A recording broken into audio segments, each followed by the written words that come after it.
Hello everyone, नमस्कार। विद्याधन classes में आप सभी का स्वागत है। रेलवे शिक्षक भर्ती 2025 में अगर आप सफल होना चाहते हैं तो उसके लिए ज़रूरी है कि आप प्रोफेशनल एबिलिटी को इतने अच्छे से पढ़ें कि आपका हर एक क्वेश्चन सही होना चाहिए, क्योंकि यही एक ऐसा पोर्शन है जो आपकी सफलता में आपको आगे बढ़ा सकता है। क्योंकि इस बार प्रोफेशनल एबिलिटी को पूरे 50 नंबर का वेटेज है। आपने सिलेबस को अच्छे से गहनता से अध्ययन ही किया होगा, चाहे वो पीआरटी का हो, टीजीटी, पीजीटी का हो। एक जनरल पेपर है वो 50 मार्क्स का है, दूसरा आपका पोर्शन है प्रोफेशनल एबिलिटी का। तो निश्चित तौर पे आपको इसको बहुत अच्छी तरीके से कवर करना बेहद ज़रूरी है। अगर आपने इसको नज़रअंदाज किया तो इस बार का सिलेक्शन से आप चूक सकते हैं। ध्यान रखिएगा, आपको इस बार का सिलेक्शन चाहिए है तो आपको बहुत अच्छी तरीके से प्रोफेशनल एबिलिटी को अच्छे से पढ़ना होगा। आपने अभी तक कहीं से कुछ भी पढ़ा हो, पर मैं अभी आपसे कह दूं कि अगर आपने जो भी जहां से पढ़ा हो, प्रोफेशनल एबिलिटी या जनरल पेपर, लेकिन आपको हमारा ई बुक अवश्य लेना चाहिए। प्रोफेशनल एबिलिटी पीआरटी और टीजीटी पीजीटी दोनों के लिए मैंने ईआरटी जो ई बुक है वो बना दिया है। हमारे एप्लीकेशन विद्याधन क्लासेस पर अवेलेबल है। उसका लिंक हमने नीचे डिस्क्रिप्शन में सबसे ऊपर दे रखा है, क्योंकि ये ई बुक ही एक ऐसा रामबाण औषधि की तरह काम करेगा, बूस्टर डोज की तरह काम करेगा, जो आपके पूरे सिलेबस के सारे क्वेश्चंस को कवर करवा देगा। तो जाइए, सबसे पहले अपनी ई बुक की कॉपी लीजिए और उसकी उसके थ्रू अपना रिवीजन करिए। आज के इस प्रैक्टिस सेट में हम फिलॉसफी के क्वेश्चंस कवर करेंगे, जो कि सांख्य दर्शन हमारा चल रहा था, उसी से रिलेटेड हमारे क्वेश्चंस रहने वाले हैं। तो चलिए फिर शुरू करते हैं। ईश्वर का नाम लेके पहला क्वेश्चन आपके सामने है। पहला क्वेश्चन आपके सामने है, सांख्य दर्शन के अनुसार सृष्टि की प्रक्रिया को समझने में प्रकृति की अचेतन स्थिति का क्या निहितार्थ है? सृष्टि बिना किसी कारण के होती है। यह दर्शाता है कि सृष्टि की प्रक्रिया अपने आप में उद्देश्यहीन है जब तक कि पुरुष द्वारा प्रकाशित ना हो। प्रकृति ब्रह्मांड का सचेत निर्माता है या यह ज्ञान प्राप्ति के लिए एक बाधा है। ये सारे क्वेश्चंस आपके फिलॉसफी के सिलेबस से लिए गए हैं, टीजीटी पीजीटी के लिए स्पेशली, क्योंकि पीआरटी में फिलॉसफी का पोर्शन नहीं है। स्पेशली या टीजीटी पीजीटी के लिए ही फिलॉसफी का पोर्शन रहेगा। बकाया जो साइकोलॉजी है या अन्य जो भी टॉपिक्स हमने लिए हैं वो आपके सिलेबस में सेम रहेगा आपका। तो ये टीजीटी पीजीटी स्पेशल है, तो आप लोग जो भी टीजीटी पीजीटी के बच्चे हैं वो आंसर करिए, क्योंकि ये हमारा जो रिकॉर्डेड सेशन आपको मिल रहा है, कुछ समय तक आपको रिकॉर्डेड सेशन ही मिलेगा। रीज़न है कि मेरा पीएचडी का कुछ काम है जिसकी वजह से समय का अभाव रहता है, इसलिए रिकॉर्डेड सेशन आपको मिलते रहेंगे। इसलिए आप उनको भी उसी के माध्यम से देखिएगा, जैसा कि हम लोग आपको लाइव डिस्कशन में करते थे। आपको 4 बजे ही मिलेगा ये सेशन भी, लेकिन रिकॉर्डेड सेशन मिलेगा। पहले से मैं शेड्यूल कर दूंगा तो आप उसको देख सकते हो। जल्दी से आंसर करिए।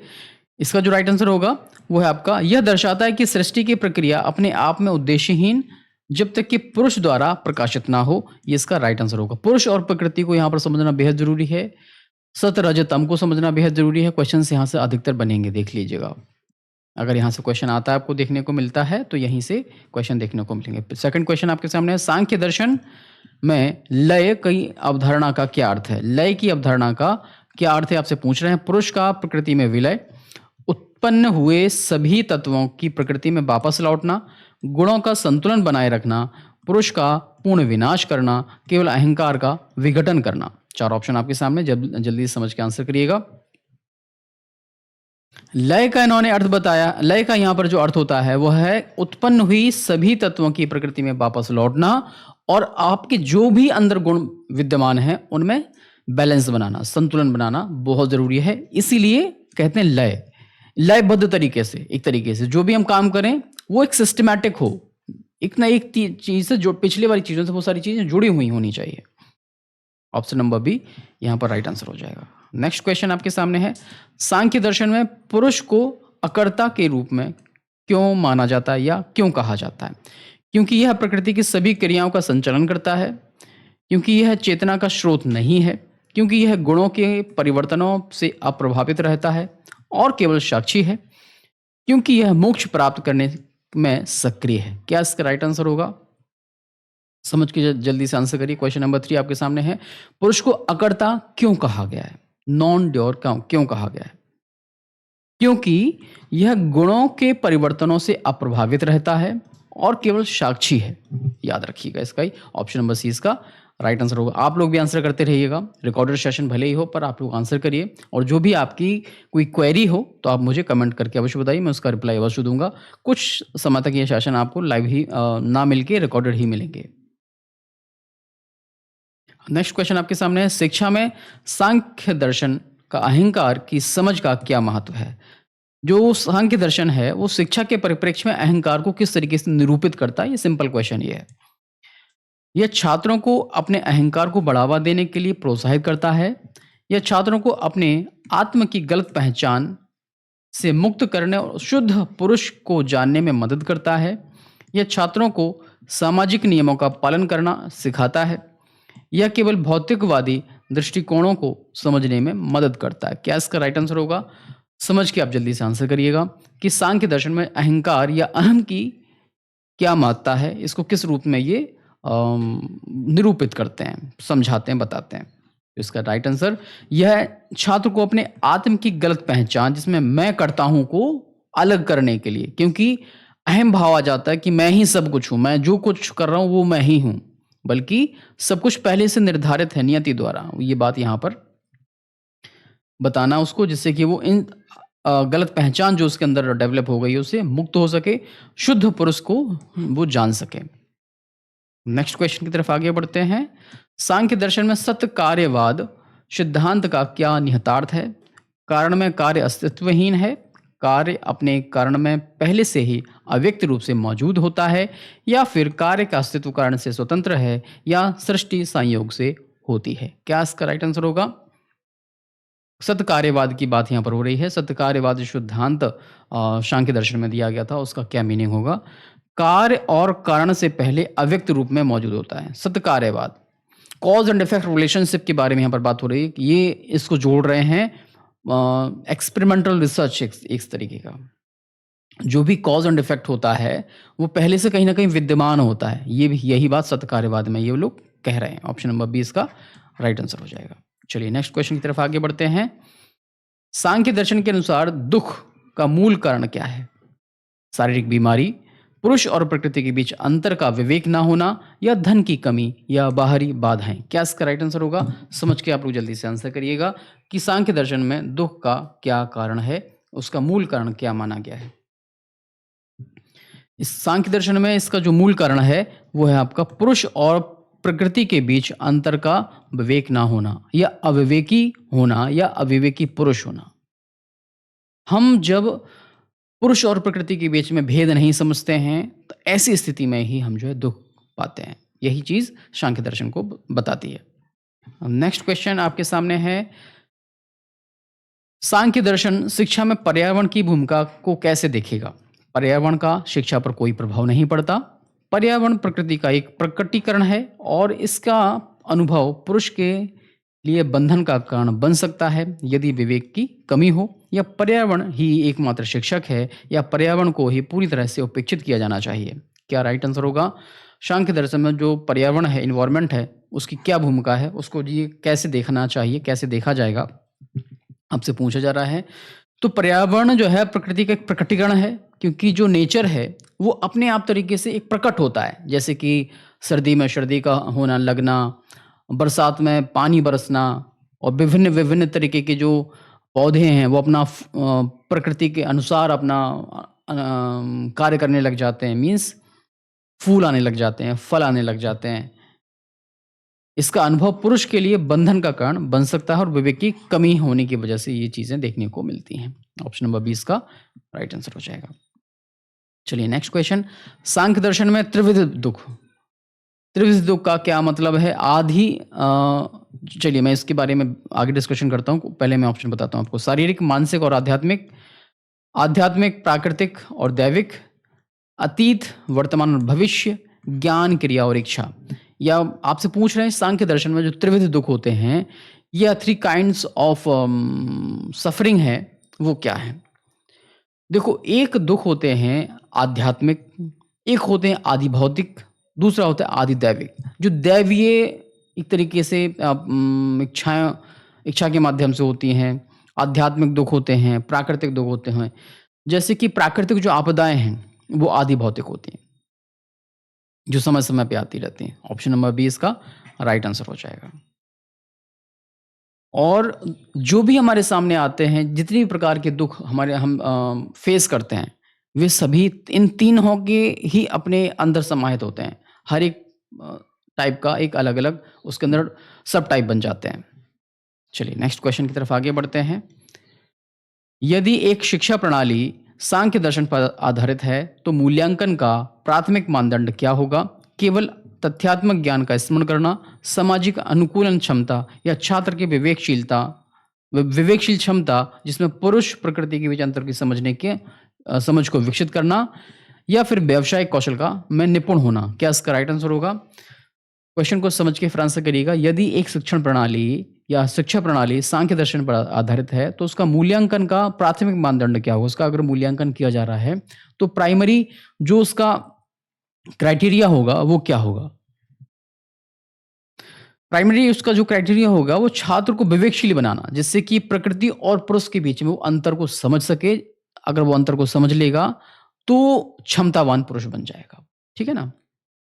चलिए नेक्स्ट यहाँ पर हम डिस्कशन कर लेते हैं हमारे कोर्सेज के बारे में। जितने भी छात्र हमारे अभी इस सेशन को देख रहे हैं और जो बाद में देखेंगे, उनके लिए मैं आपको बता दूं कि फिलहाल हमारे यहाँ पर रेलवे शिक्षक भर्ती के लिए 2 कोर्स चल रहे हैं, जो कि प्रॉपर तरीके से हैं, जिसमें आपका संकल्प बैच है। अगर आप संकल्प बैच को ज्वाइन करते हैं, इसमें आपको 70 प्लस वीडियोज़ मिलेंगे, 70 प्लस आपको पीडीएफ्स मिलेंगे। ये जो पीडीएफ्स होंगे, इनको आप मल्टीपल टाइम देख सकते हो। ठीक है? आप इसको इसके साथ-साथ डाउनलोड कर सकते हो, इसको प्रिंट भी करवा सकते हो। वीडियोज़ जो रहने वाले हैं, इनको आप मल्टीपल टाइम देख सकते हो और साथ ही साथ ऑफलाइन डाउनलोड कर सकते हो। हमारे एप्लीकेशन पे ये अवेलेबल रहने वाले हैं। इसके साथ संकल्प बैच में अलग से आपको टेस्ट सीरीज़ लेने की आवश्यकता नहीं है। इसी में हमने टेस्ट सीरीज़ को ऐड कर दिया। 25 ये टेस्ट आपको इसमें मिल जाएँगे। इन टेस्ट को ये सीबीटी मोड में रहेंगे, एप्लीकेशन पे अवेलेबल रहेंगे, मल्टीपल टाइम आप इनको लगा सकते हो। और साथ ही साथ अगर बात करें 25 जो टेस्ट हैं, उसमें राउंड फिगर में लगभग 1200 क्वेश्चंस आपको देखने को मिलेंगे। और इस कोर्स की वैलिडिटी है आपकी 1 ईयर, पूरे 1 वर्ष की वैधता के साथ ये कोर्स आपका अभी हम आपको उपलब्ध करा रहे हैं। दूसरा कोर्स हमारा उन लोगों के लिए है, रेलवे टीजीटी पीजीटी सफलता प्रैक्टिस सीरीज, जिनकी तैयारी अपने आप में लगता है उनको कि बहुत बढ़िया चल रही है। उन्हें सिर्फ मॉक टेस्ट चाहिए, प्रैक्टिस सीरीज चाहिए, तो आपको इसमें 25 टेस्ट मिल जाएंगे सीवीटी मोड में, लगभग राउंड फिगर में 1200 क्वेश्चंस, 3 महीने की वैलिडिटी के साथ आप इसको चाहें ज्वाइन कर सकते हैं। कोर्स का जो मीडियम है, दोनों ही कोर्सेज का हिंदी मीडियम में है। लेकिन मैं आपको बता दूं, उन लोगों की समस्याओं का समाधान जो कि इंग्लिश मीडियम के हैं, वो हमारा समाधान हमने कर दिया है आपका इन दोनों ई बुक में। ये दोनों ई बुक स्पेशली तैयार की गई हैं आपके लिए। अगर आपने टीजीटी पीजीटी के लिए अप्लाई किया है, तो आपके लिए 3000 क्वेश्चंस की एक ई बुक तैयार की गई है, जो कि बाइलिंगुअल मोड में अवेलेबल है और हिंदी और इंग्लिश दोनों ही मोड में अवेलेबल है। साथ ही साथ डाउनलोडेबल है और प्रिंटेबल है। आप उसको डाउनलोड कर सकते हैं और प्रिंट भी करवा सकते हैं। इसमें आपका जो सिलेबस है 196 टॉपिक्स को कवर किया गया है और लगभग 474 पेजेस में। तो आप समझ सकते हो कि आपके सिलेबस को कितनी अच्छी तरीके से हमने इसमें कवर किया है। अगर आपने इनको अच्छे से कवर कर लिया, पढ़ लिया, तो मैं दावे के साथ कह सकता हूं कि प्रोफेशनल एबिलिटी का कोई भी टॉपिक आपका छूटेगा नहीं, सारी चीज़ें आप पढ़ ले जाएंगे। इसी के साथ पीआरटी की बहुत ज़्यादा बच्चों की डिमांड आ रही थी कि सर पीआरटी के लिए भी कुछ अच्छा सा बना दीजिए। तो अब मैंने आप लोगों के लिए ये हमारी जो टीजीटी पीजीटी की ई बुक थी, 22 जुलाई को हमारी रिसेंट में ही लॉन्च हुई है और ये 29 जुलाई को लॉन्च हुई है, जिसमें हमने आपको 4100 क्वेश्चन से ज़्यादा क्वेश्चंस आपको इसमें देखने को मिलेंगे। बाइलिंगुअल रहेगी, डाउनलोडेबल रहेगी, प्रिंटेबल रहेगी। इसमें हमने 262 टॉपिक से ज़्यादा कवर किए हैं। 600 से ज़्यादा पेजेस में इसको कवर किया गया है। तो आप समझ सकते हो कि आपका जो सिलेबस है, उस सिलेबस को कितना ज़्यादा अंदर जाके, डीपली जाके हमने इसमें अध्ययन करके आपके लिए क्वेश्चन बनाए। इन दोनों क्वेश्चन जो ई बुक है, इनको बनाने में बहुत समय लगा है। समय के साथ साथ बहुत ज़्यादा मेहनत लगी है। तो निश्चित तौर पे ये मेहनत आप लोगों के लिए की गई। अगर आप इन दोनों ई बुक को अच्छे से पढ़ लेते हैं, तो मैं दावे के साथ कह सकता हूं कि आपका सिलेक्शन इस बार सुनिश्चित है, क्योंकि हमने पूरा का पूरा जो पोर्शन है वो अच्छे से कवर करके ही मैंने इसको बनाया है। कोई भी बच्चा किसी भी कोर्स को या ई बुक को लेना चाहता है, तो आप हमारे विद्याधन क्लासेस ऐप को डाउनलोड कर लीजिएगा, जिसका लिंक हमने वीडियो को डिस्क्रिप्शन में नीचे दे दिया है। इन दोनों ई बुक से रिलेटेड या फिर कोर्स से रिलेटेड कोई भी आपकी क्वेरी है, तो 790 जो नंबर नीचे फ्लैश हो रहा है उस नंबर पे, या फिर मैं यहाँ पर लिख रहा हूँ सेम नंबर है 7905411550 पर आप हमसे संपर्क कर सकते हैं। ठीक है, चलिए फिर अगले क्वेश्चन की तरफ आगे बढ़ते हैं। क्वेश्चन आपके सामने है, सांख्य दर्शन के अनुसार ज्ञान की अवधारणा प्रकृति से कैसे संबंधित है? ज्ञान पुरुष का एक गुण है। ज्ञान प्रकृति के सत्व गुण का एक प्रकटीकरण है जो बुद्धि के माध्यम से पुरुष पर प्रतिबिंबित होता है, या फिर ज्ञान प्रकृति से पूरी तरह से स्वतंत्र है, या प्रकृति स्वयं ज्ञान है? क्वेश्चन नंबर 10 का आंसर आपको करना है, जल्दी से बताइए। ज्ञान को किस तरीके से ये रिप्रेजेंट करते हैं सांख्य दर्शन में? ज्ञान को ये प्रकृति के शत्रुगुण के रूप में प्रकट करते हैं, और जो बुद्धि के माध्यम से पुरुष को के रूप में प्रतिबिंबित होती है। कहने का मतलब है कि जो ज्ञान है, जो नॉलेज है, 3 प्रकार के तत्वों की बात करते हैं, सत्व, रजत और तम। जो सत्वगुण है, ये सत्व गुण है, उसके रूप में ये ज्ञान को समझते हैं। और जो ज्ञान है वो पुरुष में पुरुष के माध्यम से, या पुरुष के अंदर जो बुद्धि विद्यमान है उसके माध्यम से पुरुष में प्रकटित होती है। जो भी उसका बुद्धि का फंक्शंस है, करता कौन है? वो फंक्शन करता है और हम एक्टिविटी करते हैं। जैसे कि रोबोट है, रोबोट में क्या होता है? एक कृत्रिम बुद्धि होती है जो पहले से उसके अंदर डली होती है।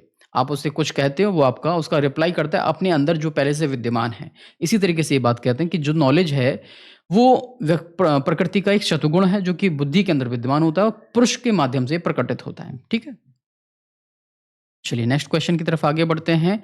सांख्य दर्शन में सूक्ष्म शरीर का के एक स्थान से दूसरे स्थान पर जाने की अवधारणा का क्या निहितार्थ है? केवल स्थूल शरीर का पुनर्जन्म होता है? यह वह वाहन है जो एक अस्तित्व से दूसरे अस्तित्व तक कर्म फल और अनुभव को ले जाता है, या फिर यह मोक्ष प्राप्त करने के बाद विलीन हो जाता है? यह प्रकृति का एक स्थायी और अपरिवर्तनीय हिस्सा है। क्या इसका राइट आंसर होगा? इसका जो राइट आंसर है, यह वह वाहन है जो एक अस्तित्व से दूसरे अस्तित्व तक कर्म फल और अनुभव ले जाता है। सूक्ष्म शरीर एक स्थान से दूसरे स्थान पर जाने की अवधारणा यही बताते हैं। ठीक है, चलिए नेक्स्ट क्वेश्चन की तरफ आगे बढ़ते हैं। सांख्य दर्शन शिक्षा में ध्यान और आत्मचिंतन, मेडिटेशन एंड सेल्फ रिफ्लेक्शन के महत्व पर क्यों जोर देगा? केवल मानसिक शांति प्राप्त करने के लिए, दूसरों को प्रभावित करने के लिए, कौशल विकसित करने के लिए, या फिर मन, बुद्धि और अहंकार के परिवर्तनों को साक्षी करने और पुरुष की निष्क्रियता को समझने के लिए, या फिर शारीरिक स्वास्थ्य में सुधार के लिए? क्या इसका राइट आंसर होगा? समझ के बताइए जल्दी से। सांख्य दर्शन में जो ध्यान है, सेल्फ रिफ्लेक्शन है, उसका क्या मीनिंग है? आप लोगों ने देखा होगा कि भारतीय दर्शन के बारे में पूछा गया है। इंडियन स्कूल्स ऑफ फिलॉसफी के बारे में जो दिया गया, वहीं से ये आपका टॉपिक चल रहा है।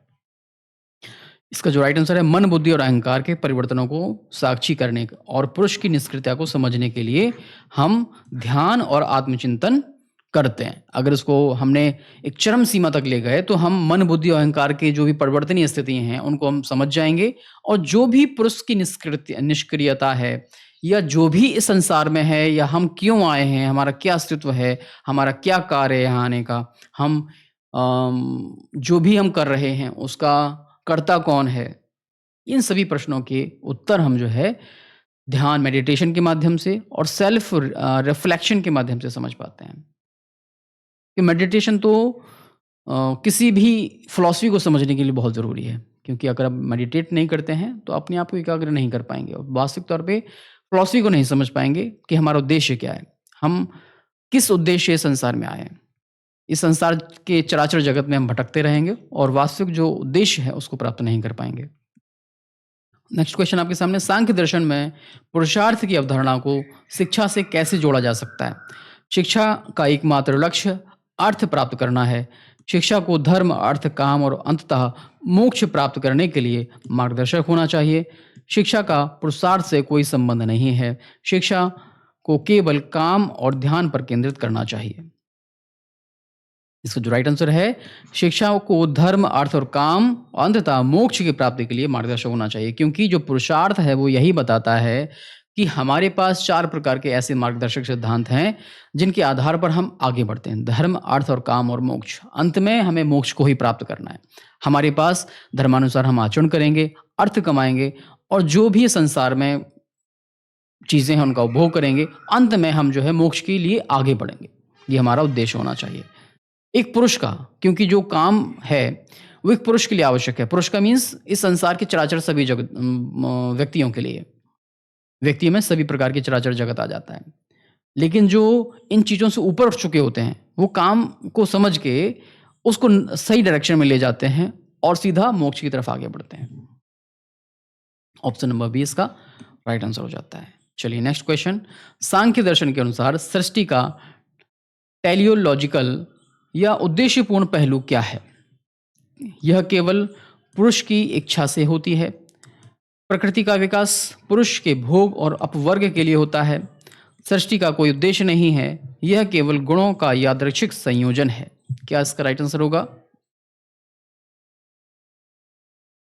इसका जो राइट आंसर है, प्रकृति का विकास पुरुषों के भोग और अपवर्ग के लिए होता है। ऑप्शन नंबर बी इसका राइट आंसर हो जाएगा। चलिए नेक्स्ट क्वेश्चन की तरफ आगे बढ़ते हैं। Question number 15। सांख्य दर्शन के प्रकृति और बहुआयामी प्रकृति को शिक्षा में कैसे उपयोग किया जा सकता है? केवल एक प्रकार के ज्ञान पर ध्यान केंद्रित करके, शिक्षा के विभिन्न विषयों को शामिल करके, क्योंकि ये प्रकृति के विभिन्न पहलुओं का प्रतिनिधित्व करते हैं। शिक्षा के में किसी भी विविधता से बचकर या केवल बाहरी दुनिया के अध्ययन पर ध्यान केंद्रित करके। क्या इसका राइट आंसर होगा? समझ के जल्दी से बताइए। ऑप्शन नंबर बी, शिक्षा में विभिन्न विषयों जिसमें कला, विज्ञान, नैतिक शिक्षा को शामिल करके, और क्योंकि ये प्रकृति के विभिन्न पहलुओं का प्रतिनिधित्व करते हैं, इसलिए हम जो है प्रकृति की बहुआयामी प्रकृति को शिक्षा में उपयोग कर सकते हैं। ठीक है, ऑप्शन नंबर बी इसका राइट आंसर हो जाएगा। नेक्स्ट क्वेश्चन की तरफ आगे बढ़ते हैं। सांख्य दर्शन में पंच तन मात्राओं को कैसे परिभाषित करता है और शिक्षा में उनका क्या महत्व है? ये ज्ञानेंद्रियों के उत्पाद हैं। ये 5 स्थूल तत्वों के सूक्ष्म अविभाजित रूप हैं। शिक्षा में संवेदी अनुभव और धारणाओं को समझने के लिए महत्वपूर्ण है। ये सीधे पुरुष द्वारा उत्पन्न होते हैं। ये केवल शारीरिक क्रियाओं से संबंधित हैं। क्या इसका राइट आंसर होगा? इसमें 5 स्थूल तत्वों जिसमें महाभूत शामिल होते हैं और सभी तन्मात्राएं भी शामिल होती हैं, उसको इंक्लूड किया जाता है। चलिए नेक्स्ट क्वेश्चन की तरफ आगे बढ़ते हैं। Question number 17। सांख्य दर्शन के अनुसार एक छात्र को राजसिक गुणों को पर कैसे काबू पाना चाहिए? उन्हें पूरी तरह से दबा देना चाहिए या सत्व गुणों को बढ़ाकर गतिविधि को विवेकपूर्ण ढंग से निर्देशित, ताकि वह यह बंधन का कारण ना बन सके, केवल आलस्य को बढ़ावा देकर या फिर उन्हें अनदेखा करके? हम अच्छे से पता है कि 3 प्रकार के गुण देखने को मिलते हैं, सत, रज और तम। जो सत गुण है वो सात्विक प्रकृति का होता है। रज जो गुण है वो राजसी प्रकृति का होता है। जो तम गुण है वो तामसी प्रवृत्ति का होता है। आलसी टाइप के लोग होते हैं। राजसी प्रवृत्ति मीन्स जो राजाओं वाले गुण, हमें अच्छा अच्छा खाना है, अच्छा अच्छा पहनना है, अच्छा अच्छा ही जगह घूमना है। तामसी प्रवृत्ति की सारी चीज़ें हमारे पास ही आ जाएं, जो जैसा है वो वैसा करते रहो, पर हमें हमारी चीज़ें पूरी करने के लिए दे दो। एक ही जगह पड़े रहेंगे और खाते पीते रहेंगे और अपना मौज मारते रहेंगे। जो सात्विक प्रकृति के होते हैं उनकी दिनचर्या एकदम बॉन्डेड होती है। जो भी काम करेंगे विवेकपूर्ण तरीके से काम करेंगे। सुबह जागेंगे, व्यायाम करेंगे, अपना जो भी एक्सरसाइज है, मेडिटेशन है, उनकी दिनचर्या एकदम सात्विक प्रकृति की होती है। भोजन भी उनका सात्विक होगा, किसी को हानि ना पहुंचे इस तरीके के काम करेंगे, है ना। तो ये सत, रज और तम में डिफरेंस है। तो यहाँ पर आपसे पूछा जाए कि राजसिक गुणों पे हम कैसे काबू पाएंगे? सद्गुणों को बढ़ाकर। अगर हम असद्गुणों को बढ़ाएंगे तो हमारी जो राजसी प्रवृत्ति धीरे बढ़ रही होगी उसको हम कंट्रोल कर ले जाएंगे धीरे धीरे। किसी को भी अगर हमें आगे बढ़ाना, जैसे कि मान के चलिए एक लाइन ये है, एक लाइन ये है, ये बड़ी है बीच ये वाली, तो हम इसको बढ़ाने के लिए इसको काटेंगे नहीं, इसको बढ़ा देंगे तो अपने आप ये वाली छोटी हो जाएगी। इसीलिए रासिक जो गुण हमारे अंदर अगर ज़्यादा पैदा हो रहे हों तो हम क्या करेंगे? सात्विक गुणों को आगे बढ़ा देंगे। सात्विक गुणों को बढ़ा देंगे तो रासिक जो गुण है अपने आप दब जाएंगे। चलिए नेक्स्ट क्वेश्चन आपके सामने है। सांख्य दर्शन में प्रकृति के अचेतन होने के बावजूद सक्रिय होने का क्या निहितार्थ है? यह स्वतंत्र रूप से चेतना उत्पन्न कर सकती है। यह किसी बाहरी सचेत एजेंट के बिना भी गुणों की आंतरिक संतुलन के कारण स्वयं विकसित होती है। यह प्रकृति को किसी भी प्रकार की गति का खंडन करता है। यह प्रकृति के विनाश की ओर ले जाता है। क्या इसका राइट आंसर होगा? समझ के जल्दी से आंसर करिए। क्वेश्चन नंबर 18 आपके सामने है। इसका जो राइट आंसर है, यह किसी बाहरी सचेत एजेंट के बिना भी गुणों के आंतरिक संतुलन के कारण स्वयं विकसित होती है। इसका ये राइट आंसर हो जाएगा। चलिए नेक्स्ट क्वेश्चन आपके सामने है। शिक्षा में सांख्य दर्शन के प्रत्यक्ष को ज्ञान का वैध स्रोत मानने का क्या महत्व है? यह केवल कल्पना को बढ़ावा देता है। यह इंद्रियों के माध्यम से प्राप्त अनुभवजन्य ज्ञान के महत्व पर जोर देता है, लेकिन यह भी बताता है कि प्रकृति के दायरे तक यह प्रकृति के दायरे तक ही सीमित है। यह सभी प्रकार के ज्ञान को अस्वीकार करता है। यह केवल आध्यात्मिक ज्ञान को पर ध्यान केंद्रित करता है। ऑप्शन नंबर बी इसका राइट आंसर हो जाएगा, जिसमें अनुभवजन्य ज्ञान की बात यहाँ पर वो कर रहे हैं। नेक्स्ट क्वेश्चन आपके सामने है। सांख्य दर्शन अहंकार और मैं भाव के रूप में कैसे दिखता है और शिक्षा में इसकी समझ क्यों महत्वपूर्ण है? यह एक सकारात्मक बल है जिसे बढ़ावा देना चाहिए। यह बुद्धि से उत्पन्न होता है और पुरुष को कर्ता और भोक्ता के रूप में गलत पहचान कराता है, जिससे छात्र को इस भ्रम से मुक्त होने के लिए इसे समझना महत्वपूर्ण है, या फिर इसका कोई शैक्षिक मूल्य नहीं है, या यह सामाजिक संपर्क के लिए आवश्यक है। यहाँ पर हम बात करें अहंकार और मैं भाव को किस रूप में देखता है और शिक्षा में इसका क्या महत्व है, किस लिए महत्वपूर्ण है। ऑप्शन नंबर बी इसका राइट आंसर हो जाएगा, जिसमें ये सारी बातें हम शामिल करते हैं। ठीक है ना। तो ये थे 20 क्वेश्चंस आज के इस प्रैक्टिस सेट में। जो भी छात्र हमारे साथ मिलकर तैयारी करना चाहते हैं, संकल्प बैच को ज्वाइन करना चाहते हैं, संकल्प बैच को ज्वाइन कर सकते हैं। इसमें आपको 70+ वीडियोस मिलेंगे, जो कि ऑफलाइन डाउनलोड आप हमारे एप्लीकेशन पे कर लोगे। वहाँ पर आपको ये फैसिलिटी देखने को मिल जाती है। साथ ही साथ 70+ वीडियोस के साथ 70+ पीडीएफ्स मिलेंगी, जिनको आप डाउनलोड कर सकते हो और उनको प्रिंट भी करवा सकते हो। याद रखिएगा, संकल्प बैच पूरा थ्योरी बैच है, जिसमें हम पूरी तरीके से आपकी थ्योरी को कंप्लीट करवा देते हैं। एक्स्ट्रा मटेरियल भी उसमें ऐड किया गया। अगर आप उसको पढ़ना चाहें तो पढ़िए, नहीं पढ़ना चाहें तो मत पढ़िए। और साथ ही साथ 25 प्रैक्टिस सेट संकल्प बैच में शामिल हैं। अलग से टेस्ट लेने की आपको आवश्यकता नहीं पड़ेगी। जितने बच्चे संकल्प बैच को लेना चाहते हैं, विद्याधन क्लासेस ऐप को डाउनलोड कर लें, जिसका लिंक हमने वीडियो को डिस्क्रिप्शन में दे दिया है। सफलता टेस्ट सीरीज उन लोगों के लिए है जिनकी तैयारी तो बढ़िया चल रही है और उन्हें सिर्फ प्रैक्टिस करने की आवश्यकता है। संकल्प बैच को आप सफलता टेस्ट सीरीज को आप ज्वाइन कर सकते हैं। और याद रखिएगा, आपने कहीं से कुछ भी पढ़ लिया हो, भले ही आपने मेरा संकल्प सफलता बैच ले लिया हो, लेकिन आपको अभी भी इन दोनों में से जो भी आप जहां अप्लाई किया है, टीजीटी पीजीटी में अप्लाई किया है तो टीजीटी पीजीटी की ई बुक लेने की आवश्यकता है। और अगर आपने पीआरटी में अप्लाई किया है, दोनों में अप्लाई किया है, तो पीआरटी टीजीटी पीटी दोनों ही ई बुक लेने की आवश्यकता है, क्योंकि इसमें मैंने पूरी मेहनत करके निचोड़ डाल दिया है इसमें। क्योंकि ये मेरा पीएचडी का एक्सपीरियंस, एमफिल का एक्सपीरियंस, पिछले 10 सालों का बीएड का एक्सपीरियंस जहां मैंने पढ़ाया, ऑफलाइन टीचिंग का एक्सपीरियंस जो मैंने इसमें डाला है, वो आपको दिखेगा। और एग्जाम हॉल में आपको एक तरीके से आप जब जाओगे एग्जामिनेशन हॉल में, तो पूरे विश्वास के साथ जाओगे कि हम आप जो करके आए हो वही आपको इसमें देखने को मिलेगा। हमने पूरा सिलेबस इसमें कवर किया है। टीजीटी पीजीटी में 3000 क्वेश्चंस वन लाइनर फॉर्म में मैंने तैयार किए हैं। पीआरटी के लिए हमने 4100 क्वेश्चन से ऊपर कवर किए हैं। बाइलिंगुअल हैं दोनों ही ई बुक, डाउनलोडेबल हैं, प्रिंटेबल हैं। तो जाइए सबसे पहले विद्याधन क्लासेस ऐप को डाउनलोड कर लीजिएगा, जिसका लिंक हमने वीडियो को डिस्क्रिप्शन में सबसे ऊपर दे दिया है। याद रखिएगा, एप्लीकेशन को डाउनलोड करने के बाद स्टोर सेक्शन में सारी कोर्सेज आपको हमारे दिख जाएंगे। किसी भी कोर्स की क्वेरी के लिए जो नंबर नीचे फ्लैश हो रहा है और डिस्क्रिप्शन में मैंने दे रखा है, आप हमसे संपर्क कर सकते हैं। हमारा कॉलिंग नंबर है 7905411550 पर आप हमसे संपर्क कर सकते हैं। चलिए फिर मिलते हैं अगली क्लास में। अगर आपको हमारा ये वीडियो अच्छा लगा तो वीडियो को लाइक करें, चैनल को सब्सक्राइब करें, बेल आइकन को प्रेस करना ना भूलिए और ध्यान रखिएगा वीडियो को शेयर करते रहिएगा। और लाइक करेंगे तो निश्चित तौर पे आपको और लोगों को भी ये वीडियो रिकमेंड होगा। चलिए फिर मिलते हैं कल इसी समय, तब तक के लिए नमस्कार, जय हिंद।